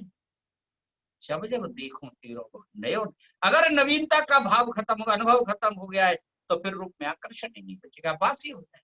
ये बासी नहीं है, प्रथम होती, अब हूँ, आगे हूँ, रही है, न डरी है, किसी तरह से कोई अंतर पड़ने वाला नहीं, ऐसी नित्य लीला। इसलिए नित्य लीला। केलीमाला में क्या है, इस पर अपन कुछ बातें हम लिखें। बिहारी जी महाराज ने श्री जी के स्वरूप को लेके ऐसी ऐसी बातें कही। प्यारी तेरो बदन अमृत की पंख, तामे दीधे नयन दय। तुम्हारा मुख जो है वो अमृत की कदम है, और मेरा चला आंख दे ढूंढने चली तो वो उसमें फंस। चित चले हो काढ़न विकट संपुट में रहो। मेरा हृदय, मेरा चित चला ढूंढने, वो भी उसमें जाकर के छुप गया आपके हृदय में, उसको भी निकास। ये स्वामी जी के पदों का सौंदर्य प्यारी। और देखिए एक प्रश्न देखिए स्वामी जी का, लाल जी कहते, बिहारी जी महाराज कहते, प्यारी जो जब जब जैसे तेरी आंखिन में हो अपन को देखत, ऐसे तुम देखा तो किधो ना। श्री जी समझ गई लाल चतुराई। उन्होंने कहा हो नैन मूद रहो प्यारे, तो लाल निकस कहा। अगर मेरी आंखों में आप अगर हैं, तो मैं अपनी आंख यदि बंद कर तो फिर आप निकल के दिखाना कैसे निकलते हैं? मैं भी तो देखूं। ये जो केलीमाल है, ये क्या है? ये केलीमाल केवल जैसे पद हम परंपरा में, सामान्यतः परंपरा में पदों का रचना भक्ति काल में किस तरह हुआ है, जैसे एक टेक उस पद की तय कर, एक विषय पर, एक लीला पर एक पंक्ति तय हो गई, और उसी भजन के उसी भाव की 5, 7, 8 पंक्तियां, 10 पंक्तियां उसमें आ, जैसे मधुवन तुम कत रहे तो हरे, विरह वियोग श्याम सुंदर के ठाड़े क्यों। अब ये इसी तरह के पद एक साथ चलेंगे, उसमें कवि बोलता है, कवि के रास्ते से ही सब बोलते हैं। पाठक वहां जो मूल पात्र है, गोपियां एक वक्तव्य दे रही है, वो पूरा वक्तव्य गोपियों का एक साथ होगा, उद्धव का एक साथ होगा, कृष्ण का एक साथ होगा, राधा का एक जगह होगा, सबके वक्तव्य आपको अलग अलग मिले। परंतु केलीमाल की विशेषता यह है कि वो किसी एक का वक्तव्य होकर के नहीं चलती, क्योंकि लीला है, रंग का समुद्र में दोनों झाग है, और रंग समुद्र की लहरों में तो कौन सा झाग कितनी देर कहां ठहरता है। इतनी फुर्सत किसको है कि वो कहे को सुन ले, ठहर ले, बात करे, उतनी देर में तो जगह बदल जाती। स्वामी जी की केलीमाल में संवाद एक बीच, जो भक्ति काल के वाणियों में विरल बस। स्वामी जी की केलीमाल में संवाद का सब प्यारी, कहते हैं कि प्यारी जो जैसे तेरी आंखन में हो अपन को, एक का कथा। दूसरी पंक्ति में श्री जी का उत्तर आता है, हो नैन मुद्र हो प्यारे तो लाल निकस। ऐसे पदों में, एक नहीं अनेक पदों में वार्तालाप। दामिनी कहत मेघ, देखिए सुनिए, वर्षा का इतना सुंदर वर्णन है। दामिनी कहत मेघ सो, जे हमारी उपमा दे ते झूठे, ए मेघ ए बीजरी सांच, जिन जिन हमारी उपमा दी तिन तिन की मत खांची। अब यहाँ ये नहीं बताया कि वो कौन है जिनकी मत को वो कच्ची कह रहे हैं, परंतु एक शब्द छोड़ दिया है स्वामी जी ने, और वो शब्द है उपमा। हम जानते हैं कि उपमा काव्य संसार का शब्द, जब वस्तु प्रयोगित वस्तु सामने पड़ी है तो प्रयोगकर्ता उस प्रयोगित वस्तु में से व्यक्त हो जाता है। उपमा का प्रयोग कौन करेगा? कवि। अर्थ है जिन जिन कवियों ने हमारी इनसे तुलना कर दी, उनकी ये जो स्वामी जी के अंदर बात का चल रही गिरते न्यारी कुंज निकुंज मंज में, पंचन सहित सखी न संग को तही बन चल में, कोई नहीं चाहिए,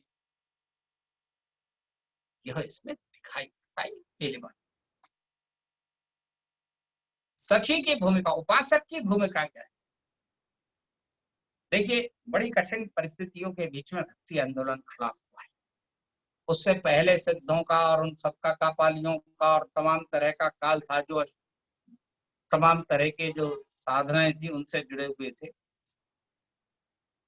सहजान वाले भी जब बंगाल में थे तो वो काया में ही वृंदावन मानते थे, स्त्री की काया को ही वृंदावन मानते थे, और वहां एक अलग तरह की परंपरा का विकास।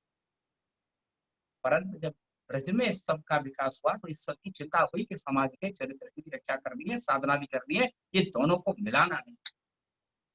आप ध्यान रखना, भक्ति काल की विशेषता यह कि वह सब गोपियों का भागवत ने अधिकार दिया कृष्ण को प्रेम करने का। भक्ति काल ने उसमें से राधा को अकेले को पकड़ा, और राधा के साथ, गोपियों के साथ राधा को छांट के राधा माधव की जोड़ी तैयार। लेकिन इस जोड़ी की जो पूर्णता है वो हमें स्वामी जी में इस रूप में दिखाई देती है कि वहां साधक की कोई जोड़ी ठाकुर के साथ है। साधक की भूमिका केवल सखी की, सहयोगी की, विधायिका की, सेविका की है। रस विलास में सहयोग नहीं की है, उसमें शामिल होने की है। वह आत्यंतिक रूप से राधा कृष्ण की प्रीति, राधा कृष्ण की, यह एक बहुत बड़ी चीज। ब्रज के किसी साधक ब्रज के कवियों ने और बरदासी परंपरा के किसी कवियों ने मीरा के काव्य को नहीं, मीरा एक बड़ा विलक्षण प्रकार की भक्तिमती। मीरा की विशेषता यह है कि वो कृष्ण को पति रूप में भजन करती। मेरो पति सोई जाके सिर मोर मुकुट मेरो पति, ये मीरा है। परंतु आप जानते जो राधा भक्ति काल के कृष्ण भक्तों की श्वास है वह मीरा के काव्य में अनुपस्थित, क्योंकि जो स्थान राधा का उसी के लिए तो मीरा दावा ठोक रही है कि मेरा पति सोई, वह राधा नहीं। मीरा की पदावली में राधा है ही नहीं। सूरदास के सूर सागर में भी जहां भागवत वाली भ्रमर गीत की गोपियां हैं, उनकी छाया, उनका जो रूप है वहां वो सबके ग्रुप में है, वो वहां तक है। लेकिन जब कुरुक्षेत्र में राधा माधव भेंट होती है तो वहां गोपियां नहीं, खाली कृष्ण और राधा सामने। राधा माधव भेंट वही माधव राधा, राधा माधव कीट भृंगगत है, जो यह उसकी विशेषता है। मीरा अकेली ऐसी है जो भक्ति काल में जो बाकी सारे भक्तों की मनोभूमिका से भिन्न है। और इस मनोभूमिका का जो भक्त की भूमिका तय की है कि तत्सुख सुखित तो अपने को राधा कृष्ण की प्रीति की आराधना करनी है, उनके सुख में ही अपने आप सर्वस्व को जोड़ देना है। ऐसे ही देखत रहो जन्म का साफल्य, जन्म का परम प्राप्तव्य, जन्म की सबसे बड़ी उपलब्धि सिर्फ इतनी थी, यह केलेवाल की प्राण वस्तु। ये स्वामी जी का ऐतिहासिक है। और यही कारण है कि स्वामी हरिदास जी को जिन जिन ने याद किया, उन्होंने, किसी ने परम वैराग्य निधि कहा, प्रेमावतारी कहा, रसिक अनन्य कहा, अनन्य नृपति कहा, रसिक रिझवार कहा, और हरिराम व्यास जी ने भी कहा कि ऐसो रसिक भयो ना हुई है खूब मंडल। आप सबका बहुत बहुत आभारी हूं कि मुझ अल्पमति का जो कुछ संभव था आप लोगों ने उसे सुना भी, और मेरे साथ पूरे समय इस गोष्ठी में रहे। आगे मैं एक बार पुनः आयोजकों को आग्रह करता हूं कि जो अन्य बातें हैं उनकी तरफ।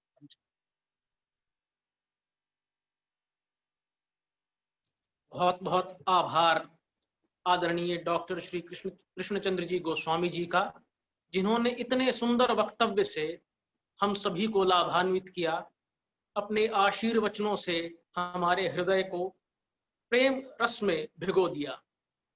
उनके वक्तव्य में जो तत्व है उसका ऐतिहासिक विकास क्रम का भी उल्लेख था, और उसका भाव भूमि के साथ क्या संबंध है उसका भी गूढ़ विवेचन उन्होंने अपने वक्तव्य में किया।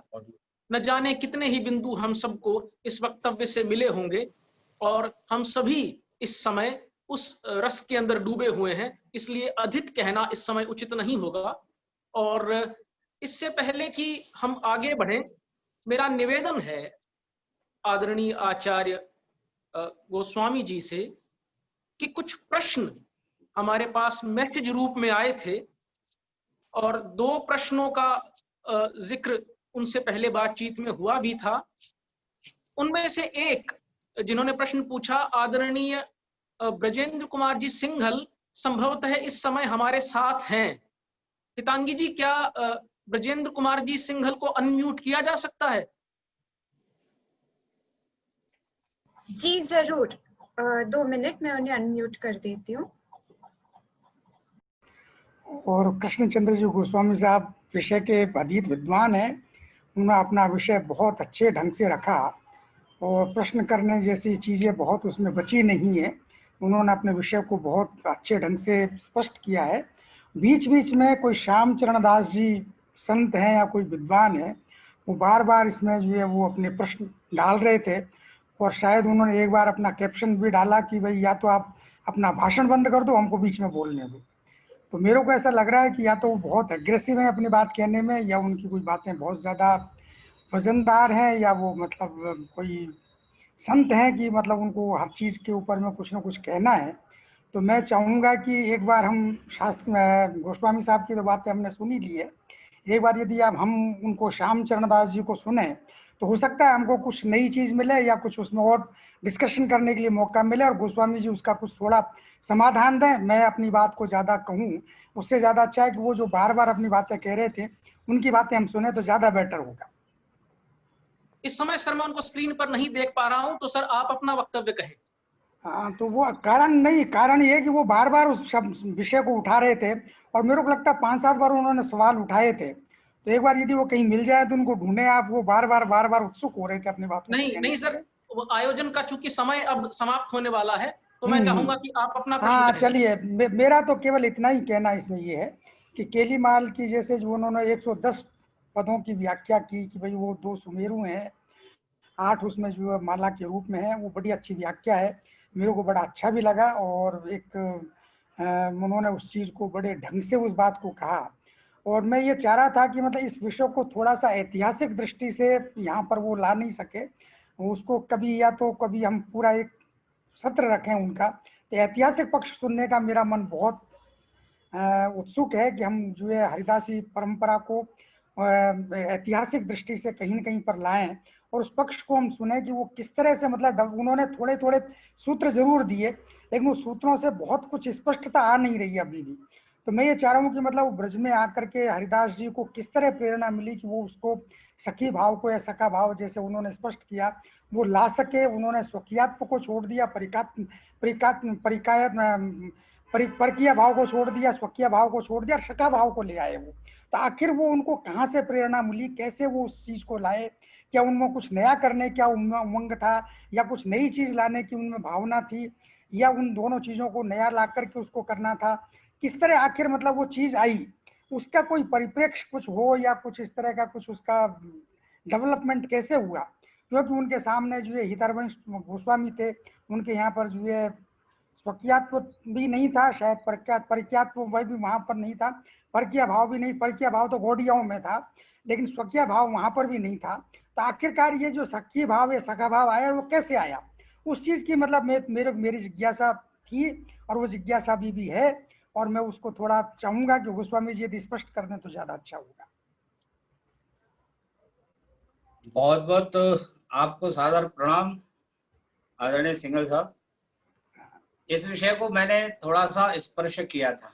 हाँ, थोड़ा सा जैसे मैंने ये संकेत किया कि असल में समय और बहुत सारी बातें और सीमाएं बीच में थी, परंतु मैंने ये कहा था कि ये जो उपासना चल रही थी, जो भागवत में सब गोपियां कृष्ण के लिए साधना करती हैं कात्यायनी की, नंद गोप सुतम देवी पतिम में कृते मनो मम, जो नंद गोप को पति के रूप में प्राप्त करती हैं, तो गोपियों की जो भक्ति है, प्रेम लक्षणा भक्ति है, वो सबकी भक्ति कृष्ण को पति रूप में पा लेने की है।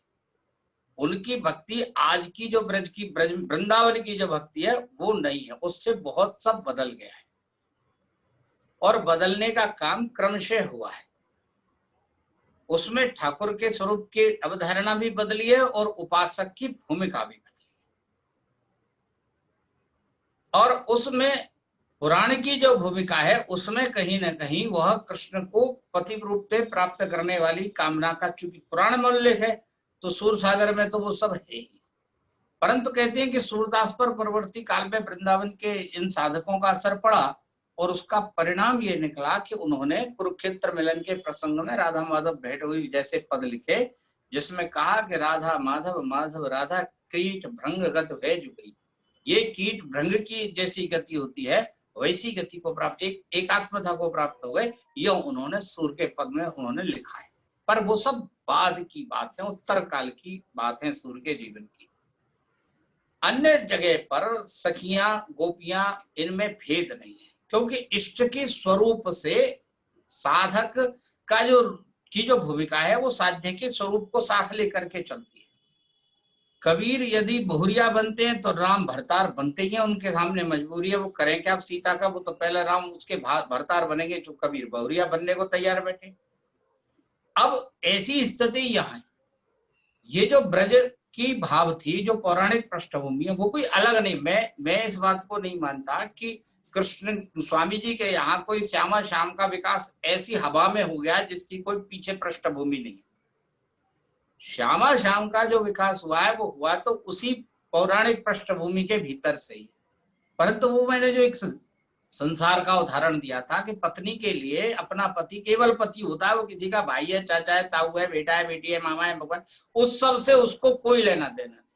और ऐसे ही पत्नी के लिए पति के लिए पत्नी भी उसकी पत्नी ही होती है, बाकी और सब संबंध भाव उसके साथ हैं, उस सबसे उसका उस समय कोई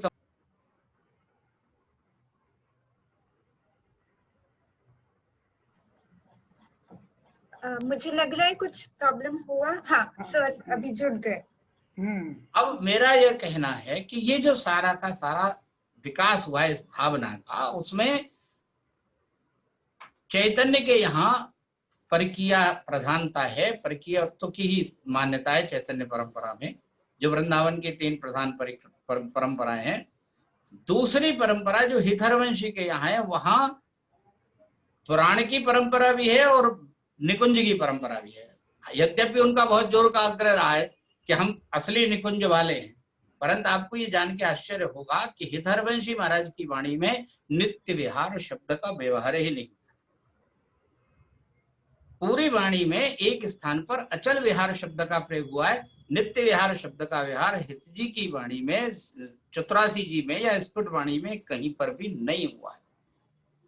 और फिर वो जन्मोत्सव उन्होंने गाई है, वृषभान नंदिनी वगैरह सबकी चर्चा उनके पदावली में है। वो बिल्कुल उस पूरी आदरणीय ललिता चरण जी ने जो 84 जी की टीका की है उसमें सबको बड़े व्यवस्थित रूप से खोला है। और उन्होंने कहा ये है कि जो ये नित्य विहार का रूप, रसलीला का जो स्वरूप बन रहा था धीरे धीरे, उसका तैयार रूप स्वामी हरिदास जी में हमें दिखाई देता है। ये मेरी बात नहीं है, ये आदरणीय ललिता चरण जी महाराज ने उसके पद संख्या 20 की टिप्पणी में विस्तार से इस विषय को चर्चा की। उसकी मैंने अपने वक्तव्य में भी चर्चा की। असली बात यह है कि जब आराध्य जैसे हैं, अगर वो नंदनंदन और वृषभान नंदनी है, तो यहाँ तो स्वामी जी के यहाँ कहीं भी मैंने उल्लेख किया कि जो नाम है प्रिया प्रियतम के, आराध्य के जो नाम है उनमें ब्रज लीलाओं का संस्पर्श नहीं।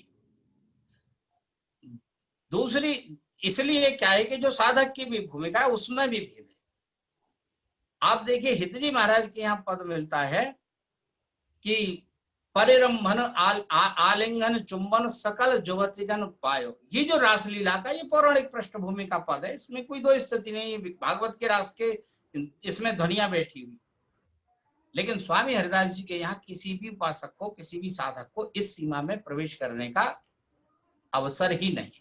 स्वामी जी ने इस सब को रोक दिया और केवल उसकी भूमिका ऐसे ही देखत रहो। और श्री हरदास के स्वामी स्वामा पंज बिहारी मनरानो यहीं पर रोक दी।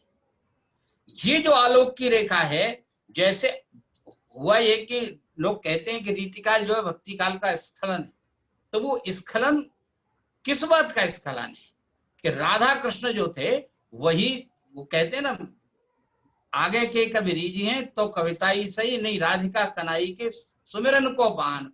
ये जो राधा कनाई का सुमिरन बहाना बना, वो इसलिए बना कि उसमें अपनी मनोकामनाओं को आरोपित करने की गुंजाइश थी। स्वामी जी महाराज के यहाँ वो गुंजाइश बिल्कुल भी नहीं छोड़ी गई और साधक को कहा कि ये जो नित्य विहार है ये ऐसा मार्ग है जो अग्नि के ऊपर चलना है। इसलिए इसमें जो है किसी प्रकार की आत्म ऐषणा का, अपने भोग की कामना का, अपने लिए आस्वादन ढूंढने का नहीं है। इसमें तो जो कुछ है उनके आनंद के लिए मैं कुछ करूं, यही इसकी सेवा की मूल वस्तु है। इसलिए यहां ऐसा मिलता है। एक आपका जो प्रश्न आया था व्हाट्सएप से, जिसकी सूचना आदरणीय तिवारी जी ने मुझे दी थी, वो था केलीमाल की, जो केलीमाल मीमांसा आदरणीय राजेंद्र रंजन चतुर्वेदी जी की बहुत ही भव्य दिव्य टीका आई है, उसके संबंध में मेरी कुछ बातें सुननी। उसमें वो निश्चित रूप से ऐतिहासिक महत्व का काम है और उन्होंने पहली बार केलीमाल के पदों को, उसकी भाव व्यंजना को बिना ज्यादा इधर उधर करे, जो सामने व्यक्त शब्द है उसके सहारे उन्होंने उसको भाव को प्रस्तुत बड़े अधिकार पूर्वक ढंग से किया है। और जो परिश्रम उन्होंने इसमें 3 पुरानी टीकाएं भी इन्होंने इसमें शामिल कर दी हैं, ये भी एक अच्छा बात। तो उपलब्ध नहीं थी तो अब वो भी पाठक को उपलब्ध होंगी, परंतु इसमें कुछ बातें ऐसी हैं जिनमें मेरे को बड़ी क्षमा पूर्वक कहना पड़ रहा है कि उनसे थोड़ा उन पर विचार किया जाना चाहिए। जैसे उन्होंने केलीमाला में एक पद प्रक्षिप्त है यह सूचना नीचे देते हुए भी मुख्य पदों में शामिल कर दी। केलीमाला के पदों की संख्या उन्होंने 111 कर दी। पद प्रक्षिप्त पदों की सूची अलग दी है, वो सब मौजूद है, वो भी वहीं चला जाता। उन्होंने कहा कि इसमें सुरत हिंडोरे की बात है इसलिए मैं इसे यहाँ शामिल कर रहा हूँ। तो सुरत हिंडोरे की बात तो स्वामी जी के दूसरे पदों में भी, श्री हरदास की सुरत हिंडोरे झूली, वो सुरत हिंडोरे की बात तो थी मौजूद। उसके लिए एक प्रक्षिप्त पद को यहाँ लाकर, जो व्यक्ति इस पूरी भाव परंपरा से परिचित नहीं है, उसके लिए एक संदेह, एक प्रकार का संभ्रम पैदा होता है कि पद 111 है कि 10 है, इस पर ही बहस होगी। और हालांकि उन्होंने दे रखा है, पर उसे 111 उसमें जो उन्होंने जो भूमिका में या प्राकृतन में जिन लोगों के धन्यवाद रहे हैं, उनमें एक व्यक्ति ने स्वामी केलीमाला के पदों की संख्या 111 ही लिखी, और वो शुद्ध रूप से उसे जानकारी नहीं है, उसने देखी नहीं है केलीमाला कैसी है, केवल इसके ऊपर अपना अभिमत दे दिया है। इससे ये भ्रम का निर्माण हुआ। दूसरी एक बात जो है कि जो उनका दूसरा खंड है जहां उन्होंने वो सब किया है, वहां पर एक बात बड़ी अद्भुत सी थी, और वो ये थी कि उन्होंने कोई शब्द आया, जैसे तांडव शब्द आ गया, तो तांडव के तमाम तरह के संदर्भ सूचीबद्ध कर दिए। उस सूचीबद्ध किए गए संदर्भों का स्वामी जी के भावलोक के साथ क्या संबंध है, इसको उन्होंने जोड़ने का काम कहीं नहीं किया। अगर वो इस काम भी कर देते तो हम सब पर बहुत उपकार करते। उससे 2 लाभ होते कि इसमें बहुत सारे ऐसे संदर्भ जो स्वामी जी की भाव भूमिका के साथ जुड़ी नहीं सकते, अपने आप कम हो जाते। और दूसरा लाभ ये होता कि वो जो संदर्भ है किसी साधारण पाठक के तो छोड़ो, विशिष्ट पाठक के भी बस की बात नहीं है कि उनको वहां क्यों रखा है, इसको वो समझ सके। इन 2 बातों का अगर इसमें संशोधन होता तो ये सोने में सुगंध वाला विषय होता। परंतु फिर भी ये केलीमाला जी के नाम पर एक बहुत बड़ा काम हुआ है, और निश्चित रूप से आदरणीय डॉक्टर राजेंद्र रंजन जी इस रसोपासना मार्ग के जितने साधक हैं उनके लिए एक बड़े सहायक के रूप में इस काम के माध्यम से हमारे सामने आए। एक दूसरा प्रश्न मेरे पास और आया था, मैं उसकी भी चर्चा कर दूं ताकि बात पूरी हो तो वो ऐसा न समझे। सुशांत जी ने एक प्रश्न मुझे भेजा था, और वह प्रश्न था केलीमाल और गीत गोविंद में कुछ देखने की समानता और असमानता क्या है। देखिए, पहली असमानता और समानता उपास्य के स्वरूप को लेकर के, दोनों एक ही भाव भूमि की चीजें हैं बहुत दूर तक। दोनों में रसकेली है, दोनों में केली क्रीड़ाएं हैं राधा कृष्ण की। और व्यास जी महाराज ने तो जब अपनी रस पद्धति की एक तरह से सूची बनाई, परंपरा की सूची, परंपरा बनाई, तो उसमें सबसे पहले उन्होंने जयदेव जी को याद किया, और जयदेव जी के बाद हितहरवंश जी को याद किया, और फिर स्वामी हरदास जी को याद किया, और चौथे वो स्वयं है उसमें। तो जयदेव की चर्चा, जयदेव की रस पद्धति की चर्चा व्यास जी ने इसी रस सरणी के भीतर की है। परंतु स्वामी जी की केलीमाल के साथ और उनकी पद्धति के साथ हित जी और व्यास जी में तो कोई भेद ही नहीं है, एक ही दृष्टि पर दोनों जने चले। लेकिन स्वामी जी के यहाँ जो अवतार कालीन लीलाओं का एक प्रकार से मुक्त होकर के, और उन्होंने नित्य लीलाओं के लिए बिहारी जी महाराज के लिए, प्रिया प्रियतम के लिए विशेषणात्मक नामों का व्यवहार किया है, वो न वहां है और न हित जी में है और न व्यास जी में है। यहाँ केवल विशेषणात्मक भी हैं, इनके यहाँ भी हैं, ब्रज भी है, लेकिन यहाँ केवल विशेषणात्मक नाम है। और मेरा समझ ये है, और मेरी समझ ये कहती है कि विशेषण निर्विशेष होते हैं, विशेषण जो है वो निर्विशेष होते हैं, ये उनकी विशेषता है। वो किसी के साथ भी लगकर उसकी शोभा बढ़ा देते हैं। प्रिया प्रियतम वो प्रेम तत्व है, वो जिसके हृदय में प्रकट होगा उसके हृदय को आलोकित करेगा, प्रकाशित करेगा। मजे की बात यह है कि गीत गोविंद में निधवन का उल्लेख है, परंतु वो निधवन जो है वो माधव की लीला स्थली है। ठीक इसी तरह से गीत गोविंद के बाद तो एक मैंने चर्चा की थी, शुरू में संकेत किया था कि हमारे सामने विद्यापति भी है, और विद्यापति ने भी अपनी उसमें गीत निधवन की भी चर्चा की है, वृंदावन की भी चर्चा की है। और इन दोनों की जो चर्चा है निधवन की चर्चा तो उसने रास के क्रम में और की। उनका पद है बाजत दृग दृग धौ दृग द्रमिया नटति कलावत मात श्याम संग कर करताल प्रबंध धुनिया डम डम ढप डिम डिम मादल रुन झुन मंजरी बोल किंकिन रुन झुन रन रिन बल आ किने किने निधवन रास तुमुल उतरोल।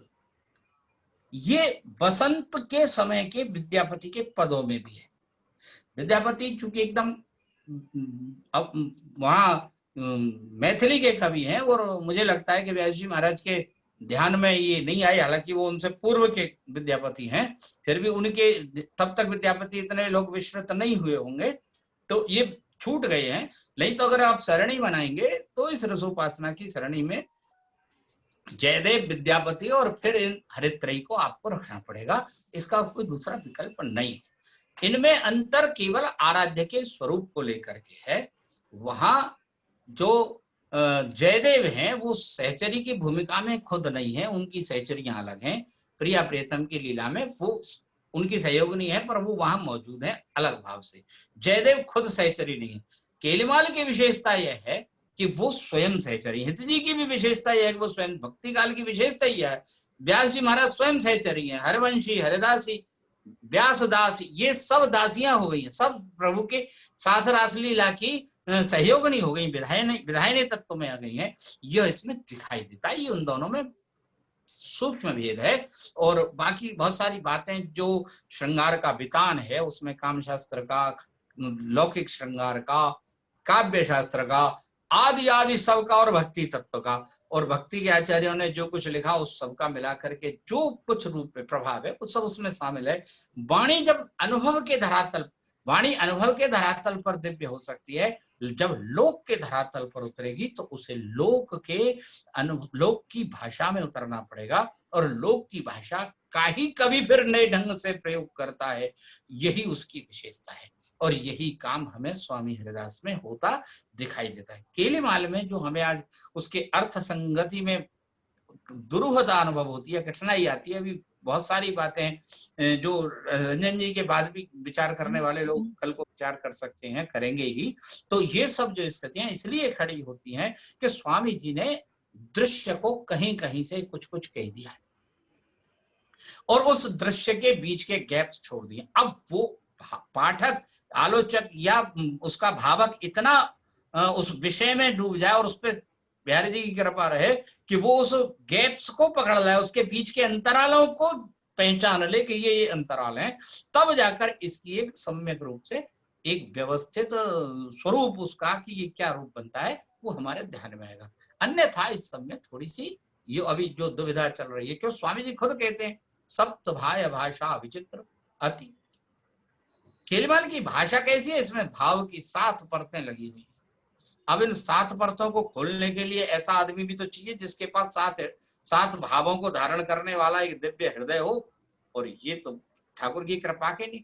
फिर दूसरी बात, एक जगह भाषा की विशेषता में कहते हैं श्री हरिदास के स्वामी श्यामा कुंज बिहारी कछु और है कहत और है भनो, कहते कुछ है अर्थ कुछ होता है। अब बताइए आप क्या करेंगे उसमें, जब वो कह कुछ रहा है और अर्थ कुछ निकल रहा है। एक बड़ा प्रसिद्ध पद है, एक समय एकांत वन में करत सिंगार परस्पर धोई, बे उनके प्रतिबिंबन देखत रहत परस्पर हुई। जिन लोगों ने केलीमाल के अर्थ किया उन्होंने और संकेत किया है, आदरणीय रंजन जी ने भी, राजेंद्र रंजन जी ने भी और संकेत किया है कि एकांत में 2 प्रेमी मिल रहे हैं, वो सिंगार में क्या करेंगे? खीम खाम के कपड़े पहनेंगे, रेशम के कपड़े पहनेंगे, आवृत होंगे कि अनावृत होंगे, गहने पहनेंगे कि गहने उतरेंगे, ये आलोक कहाँ आएगा? अब ये सब वहां स्वामी जी में जो श्रृंगार है वो परतों के भीतर दबा हुआ श्रृंगार है, सांकेतिक श्रृंगार है। उसे उद्घाटित करने के लिए तो उनकी कृपा ही, मेरी यही समझ है कि उनकी कृपा ही एकमात्र साधन है जब वो कृपा करेंगे उतनी वाणी खुल जाएगी। नहीं तो गोपाल जी में तो एक समय ये खेलमाल को लेकर गोपाल जी का वो सूत्र सब लोग कहते थे, न दातव्यम न दातव्यम न दातव्यम कदाचनम। खेलमाल नहीं, बिहारीदास जी ने कहा नित्य विहार नित्य सिद्धन को तू काहे को मूड मुरावत, तू क्यों यहाँ सिर मुड़ा के बाबा जी बनाया, ये तेरे लिए नहीं है, ये नित्य विहार जो है ये नित्य सिद्धों के लिए। तो ये जो बात है, और बाद में भगवत ऋषि कहते हैं कि जो नित्य विहार है ये पावक जैसा है, एक और ये नित्य विहार उपासना जो सिंघन को खीर, ये सिंघनी के खीर की तरह सबके लिए नहीं है। तो ये जो स्थिति थी, बहुत दिन खेलीमाल जी पर कुछ विचार ही नहीं हुआ। जो टीकाएं भी हुई वो टीकाएं मूल से ज्यादा अर्थ को ग्रहण करने में और कठिन हो गई, क्योंकि भाव को की साधना और भाव सबका संतुलन बनाना था, और सबके बीच में उन लोगों ने अपनी अनुभवों को लिखा है। ऐसी बहुत सी चीजें हैं। तो इन सब के बीच में से आप गीत गोविंद और इसकी परंपरा की एकता भी देख सकते हैं, और इसमें जो निखार आया है, जो परिवर्तन हुआ है, जो छांट हुई है, जो छानन हुई है, जो इसमें नवीनता आई है, नई तराश मिली है, उसको भी आप गीत गोविंद के साथ खेलमाल को जब देखेंगे पढ़ेंगे तो समझ में आएगी कि इन दोनों की दृष्टि में यहाँ भेद है। बहुत बहुत आभार आदरणीय डॉक्टर गोस्वामी जी का। और अभी भी मुझे लगता है कि हम सभी रस में डूबे हुए हैं और अधिक बात करना चाहेंगे, लेकिन चूंकि हमारे पास अब समय का दबाव बहुत अधिक बढ़ गया है, तो मेरे विचार से हमें चाहेंगे कि आदरणीय डॉक्टर गोस्वामी जी फिर किसी दिन हमारे साथ पुनः जुड़ेंगे और हम दोबारा उन्हें और अधिक विस्तार पूर्वक सुन पाएंगे। मैं निवेदन करूंगा आदरणीय हितांगी ब्रह्म भट्ट जी से कि वो औपचारिक रूप से धन्यवाद ज्ञापन करें।